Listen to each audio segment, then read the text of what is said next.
Gotta wear a hat. See, here it goes. Acting stupid. I said that live on. That's Instagram. Here we go. Hello again and welcome to another episode of the Fun Fans Podcast. We're going to get Instagram figured out with you. I'm your host, James Dillard. With me, as always, my co-host, Bailey Jackson. How you doing, Bailey? I'm good. Hey, we have a great show. We have some breaking news. The one and only legendary South Carolina high school coach Owens is with us tonight. Everybody knows Bill Owens and his family, Zach, his wife, Pam. They're with us because they're going to share their experience they had at the national championship and all the fun events, the game experience stuff before that. So they were able to do that stuff. And we may or may not talk a little bit about Nick Saban and his retirement. But first, the Fun Fans are a proud part of the Fanboys Fangirls Sports Podcasting Network. If you're a true sports fan, the Fanboys Fangirls is perfect for you. Find various nationwide podcasts and other sports media at thefanboys.com and all forms of social media. The Fun Fans Podcast is the official podcast for Clemson fans. And don't forget about Ruben's Food, Sports, Spirits, and Catering, the best wings around, with 2 locations in the upstate, 1083 Batesville Road in Greer and 11028 Anderson Road in Piedmont. You can find them at rubensc.com. Rubens is a great place to eat for all sports fans, especially Clemson Tiger fans. That's right. The Fun Fans Podcast is also brought to you in part by Diamond Edge Products. Diamond Edge Products is an officially licensed partner with Clemson University. Very, very coming soon. You'll be able to look for a link for Fun Fans to order your Diamond Edged product items. All right. So who do we have with us? Tonight we have the family, the Owens family.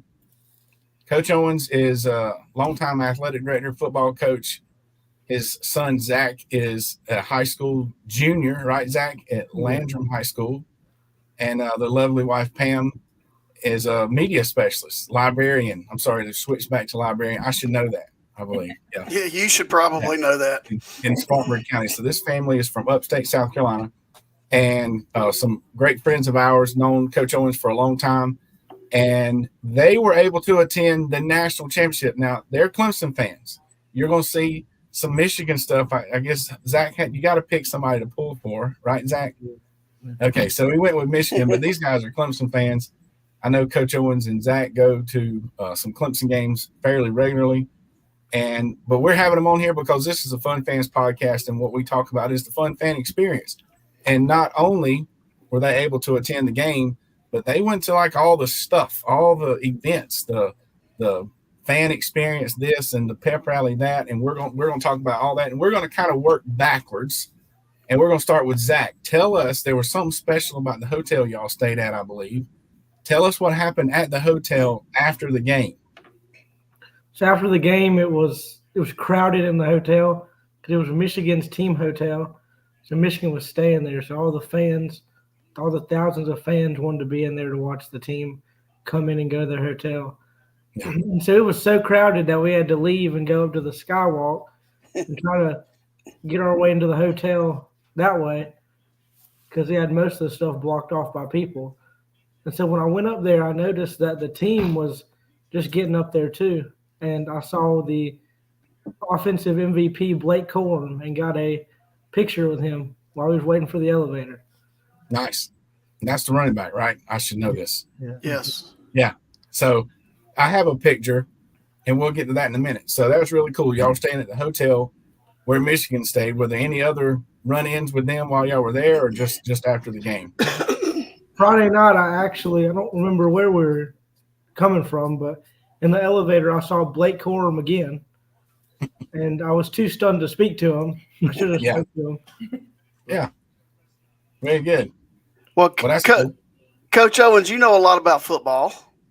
What's your breakdown? What's your analysis of the game? Well, they always say that in every game there's about 5 plays that make the difference, who's going to win and lose. And I think that held true in this game. Number one, I think you saw Michigan's experience, having been there before and been probably in the bigger games year in, year out with this group of kids and in the playoffs. And especially the first 2 series offensively for Michigan. Just the lack of tackling, which showed up in most every bowl game. But I watched Washington's defensively. They didn't change anything. They just settled in. They had safeties miss a tackle, had a linebacker miss a tackle on those first couple of drives. And in games like that, you can't afford to miss too many tackles early on, because it really set the tone and gave a world of confidence to what Michigan was doing, and they really gained momentum with it. But then, Michigan was able to put so much pressure on Penix. I was thinking, we were all hoping that he was going to throw for 400 or 500 yards, right? That's what this thing was billed as. But Michigan is really, really good up front, and they continue doing exactly what they did in the Rose Bowl, applying pressure and sending people from everywhere.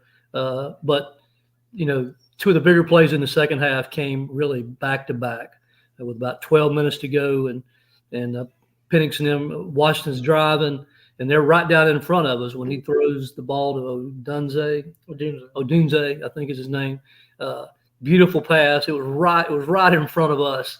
And of course, there's laundry on the field, and there's a lot of controversy whether or not that was holding, but it had been a really clean game, and I really think for you to call holding in that situation, you need to jerk somebody down to the ground.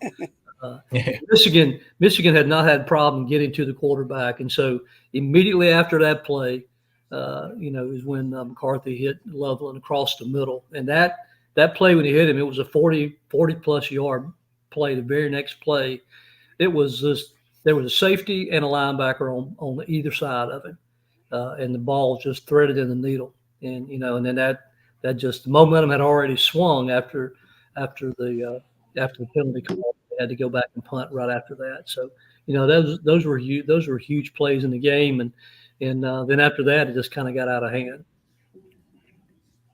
Yeah, it definitely was not close in the last couple of minutes, with no nail biters in the national championship game. Michigan they were just a better team. Yeah, definitely played better on Monday night, that's for sure. So, Pam, you've been to a lot of football games. Okay, you've been in the coach's wife's seat a lot. Yeah. What was different about this game? What stood out about this national championship game? I've never been in an atmosphere like that. Being in the dome, it was loud. You cannot even imagine. And with Michigan fans now, they are 100%, and it was just neat to watch them. I really didn't have a dog in the fight, so I was kind of neutral, and that was not an intended pun, but I was kind of neutral there. And I don't know, it was just a very unique atmosphere of just withstood every play of the game. I was thankful for the commercial breaks that we'd have a chance to sit down. It was incredible. Well, the same people must have sat in front of you that sits in front of us at Clemson. Yeah. They stood up the whole game. Down. Yeah. Right. I'm too old for all that. Yep. Yeah. All right, Zach. So you tell me, you went to a pep rally, you went to some other fan experiences before the game, even the day before the game and stuff like that. Which event was your favorite? Media day. Okay. Okay, the one thing I didn't download a picture of. I'm a teacher, so why is that your favorite? Because you get to listen to all the players and what they think, and kind of get into the mind of them as they're getting ready for the game. So it wasn't because you saw Herb Street's dog? Yeah. His dog's become pretty famous. Yeah, I know. So this wasn't a media day, but I got a couple of pictures I stole from Pam's Facebook. But I recognize Zach. I don't know who the other guy is. Yeah, so that's Zach at Media Day with JJ McCarthy. Okay. Yeah. And then we're going to assume that sign is a W for Washington. Yeah. And that's Penix. Yeah. So two those guys will be in the league. Mm-hmm. Definitely. And did you get a chance to really talk to them, or you just took a picture? Just took a picture. That's all. Well, that's cool. And then I'm kind of jumping around here. I got one more. Where's it at? There was some concert. Now this wasn't who performed at this event? That was the country. That one was the country one. That was John Party, Jake Owen, and Megan Moran. Megan Maroney. Okay. So what was y'all's favorite, of all the fan experience events, pep rally, whatever? If Zach's was the media day, what about the parents? Well, mine was getting to eat at everything. We were, they had buffet at everything that we went to.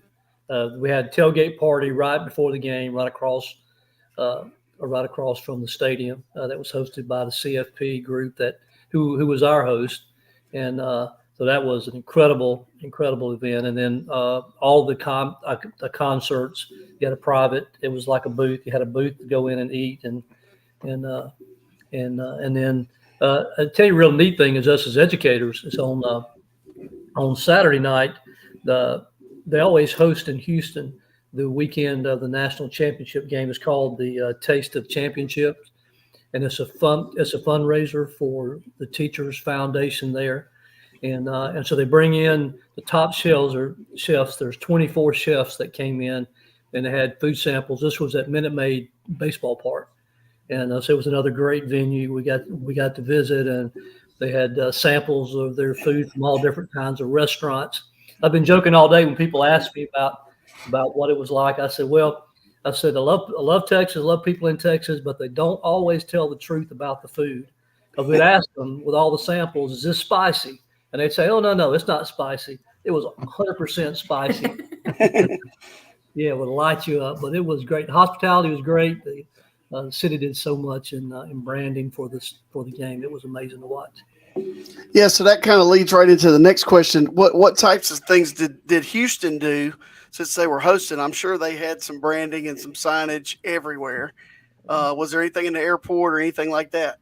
It was everywhere you went. So it's neat. They have the convention center downtown, and so it was linked on one end of the convention center with a skywalk across to the Marriott where Washington was staying. And on the other end of it was a skywalk across to where Michigan was staying in the same hotel with us. We let them stay in there, right? Gotcha. And then in the middle was park, and it was people were walking everywhere. And then at the end of the street was the baseball park, Minute Maid, and then back over the street behind the facility was where it was a soccer stadium where they did all three concerts.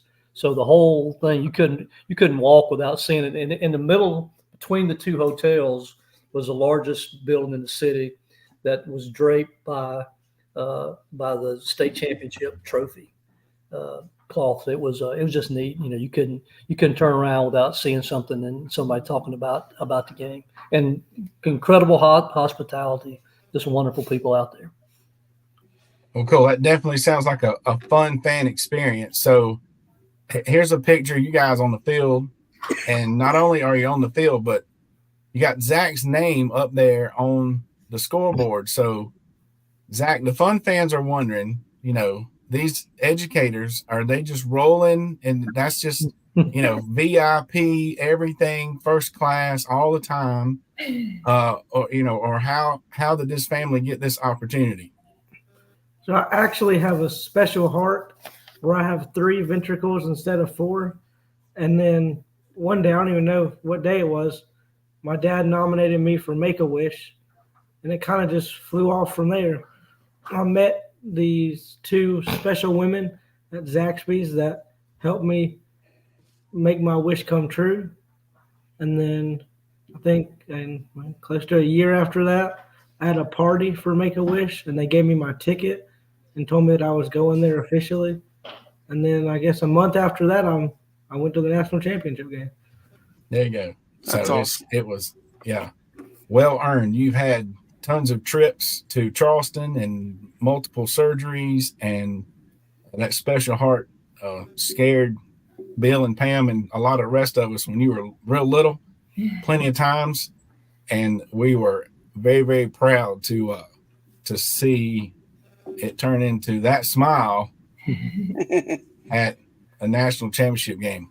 And look at the background. I mean, that's after the game, obviously. So it was just all right. So we appreciate the Make-A-Wish Foundation on behalf of the Owens family and very happy that they shared that experience and gave the Owenses the opportunity to do that. And we appreciate the Owenses being on the show with us. That's right. Yeah, that was awesome. That was, what the show's I mean, all the about. national championship game was almost as cool as being on this show. Exactly. Yeah, right. Yeah. But you guys got to have a way to have food on here, right? Yeah. We'll work Well, on go that get you next something time. out of the kitchen. There you go. Yeah. All right, guys. Thanks again for being Thank on the you. show. We will see you soon. All right, thanks. Thanks. Yeah, that was cool. Yep, that's awesome. So yeah, we were happy about that, and proud to have them on the show, and proud to have them in our, part of friends and coworkers. Actually, Coach Owens is my athletic director. I don't know if I said that earlier, but y'all are just my two favorite athletic directors, and don't tell Mike Gentry I said Get that. them all in the same room. So, all right, so on there's some other news in college sports. The goat. Today. The What goat happened, has Bailey? hung up. He hung up the whistle in the Panama Jack hat. Nick Saban has retired, everybody, if you live under a rock. Yeah, didn't know. More national championships than anybody, and won one at LSU, and then it's too many to count at Alabama, and 6. now, of course, he's been around so long, he has a tie. They were putting it up there, 260-something wins, 70-something losses, and a tie. Yep. So he was around. He was a head coach back when they still had ties. Yep, So, I remember that. Are you surprised at all? No, I think he's been. I mean, I'm just speculating, but I do listen to sports radio all the time, and I think he's frustrated with the way college athletics is going. And I think, maybe. I mean, he is 72 years old. I mean, come on. Yeah, that too. You're talking about working 365 days a year. Yeah. And if you don't win the national championship, it's not good enough. He's at 16 straight 10-win seasons. Am I right? Did I read that correctly? Something like that. 16 straight. It's unbelievable. Since 2010, it's been 14 years since he's had more than 2 losses in a season. Right. So well done, Nick Saban. Now, yeah. Obviously, everybody goes, Dabo's a candidate. All right. I don't think so, everybody. Dabo's the mayor of Clemson. Whether we got a mayor in Clemson, we know we got a mayor in Clemson. We've interviewed him. Dabo built Clemson, helped build Clemson into what it is today. And I don't know why you would want to take over for the guy when you need to be the guy that takes over for the guy that took over for the guy. Yeah. Well, but too, that also the head coaches can't have that mentality. But now I'm not disagreeing, because I don't think Dabo will go. So hopefully all the Clemson fans out there, they can calm down. However, it's definitely an interesting topic. Plus, Vegas has released the odds. The number one, according to the Vegas odds, is Lanning Manning, the Oregon coach. Dan Lanning is the number one candidate, according to odds makers. Now, I bet you he's there tomorrow. Well, you got to remember why why the odds are. It's about people making bets and stuff. Right. But it's 5-1, 4-1, I think. But the number 2 is Dabo, according to Vegas, with 4-1 odds. You know who number 3 is? Lane Kiffin. Lane Kiffin. So, but that don't mean, the thing about Vegas, that don't mean that's who Alabama is in their top 3. That's the top 3 that Vegas can get people to bet on. But an ESPN insider reported immediately, and he swore he had information that Dan Lanning was the top target. Well, whoever gets that job, they should have said, "Hey, Nick, who would you hire?" That's what they you do, have. guys. They should have. They probably did. He was the defensive coordinator at Georgia. Okay, he was. Kirby Smart was the defensive coordinator at Alabama. Well, he's got Georgia in a place better than Alabama right now. Yeah. So he's not a candidate. He might have been 4 years ago, but Dan Lanning was like his defensive coordinator. So, and it's a step up. I'm sure Dabo goes, okay, that's where I went to school. I get it. But man, those are big shoes to fill, and it's already in place. But he did have one commit already. They already had one 5-star commit, decommit, as soon as Saban announced he was retiring. So it'll be interesting. Well, and the thing, I doubt this has anything to do with it really, but we can take some solace in the past couple of years not being playoff teams because, Alabama, let's say they're not going to take that caliber of coach or whatever. That'll help make Clemson fans feel better. Right. Tyler from Spartanburg, they'll be running off Dabo. But you know what? Whoever gets that job, you know what they're going to have a lot of? They're going to need some W. They're going to need some energy. Go to w.gg, enter code FUNFANS for 10% off, and get your jitterless energy drink. It's quite refreshing. Quite refreshing. All right, we have enough time, Bailey, and I don't even know. But basketball, it's not going well right now. 2 minutes and 40 seconds to go. Down 11. Oh, my goodness. Yeah, I told you Sunday. Don't panic. Slump. I'm not panicking. I didn't know we were playing. Definite chance for another loss. Virginia Tech has made like 70% of their threes, which is no excuse. It's just that's how it is. How do teams shoot like that? You're not going to beat. Well, we need to get a little closer to them, I think. Okay, but you're not going to beat people. And Clemson's had some pretty uncharacteristic turnovers tonight just since I've been home. And actually, I got a kid, one of my former players plays for Virginia Tech, and Mike Young, like I said, Sunday night is an outstanding coach. Outstanding. So, 1-3 in the ACC after tonight, not the end of the world. It's okay. Still going to be a tournament team. Teams going. It's like a roller coaster when you coach basketball. Trust me. Yep. Ebb and flow, just like the games. Basketball. Yep. If I know about basketball games, or they happen in runs and spurts. It's about the ball going in the basket. Yeah. And then can happen with the season as well. So we're going to keep following that, though. We're excited. Hey, and we got a minute, right? We got a minute. Yeah. What you got? I'm just going to explain this to people out there, and I hope certain people on Twitter are listening. The coach draws the plays, runs the offense, sets up the stuff, and gets you wide open shots. You got to make them, boys. So it's not coaching when you don't shoot the ball well. So let's just keep that in mind as we move forward. It's funny how people get it's their own pride after showing that they dislike a coach. Right. And even if it was maybe years ago, and then it don't matter really how good a job that coach has done since then, or even overall, any loss or whatever it's time to fire the coach or whatever. So that's right. I mean, it trickles down now, unfortunately. Hence, but anyway, 72-year-old Saban retiring. Saban said, enough. I'm going to sit at home and eat oatmeal cream pies for breakfast.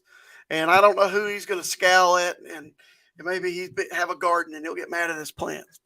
He's going to make even more commercials, Geico commercials. But when you know, you know. I'm telling you, when you know, you know. Yeah, that's true. Been there, done that. That is true. Speaking of knowing and what is true, we're going to come right back this Sunday night at 7 o'clock. We're going to have another national champion on the show, so you do not want to miss that. We hope everyone enjoyed the show this evening with the Owenses and hearing about their trip to the national championship game. Lots of Saban and Dabo stuff going around, and I think it's kind of fun. But Clemson fans, please don't freak out. Please don't freak out. It's going to be okay. But we definitely appreciate you joining us here each and every Wednesday. Don't forget to click subscribe on the Fun Fans Podcast YouTube channel, as well as your favorite podcast platform. Follow us on all social media, and please share. On behalf of the Fun Fans Podcast, Jay Thriller Entertainment, the Fanboys Fangirls Podcast Network, and Bailey Jackson. I promise you, Alabama has a coach before we're back together on this show. I believe it. Probably before the end of the day tomorrow. Have a nice evening. Yeah. Thanks for listening.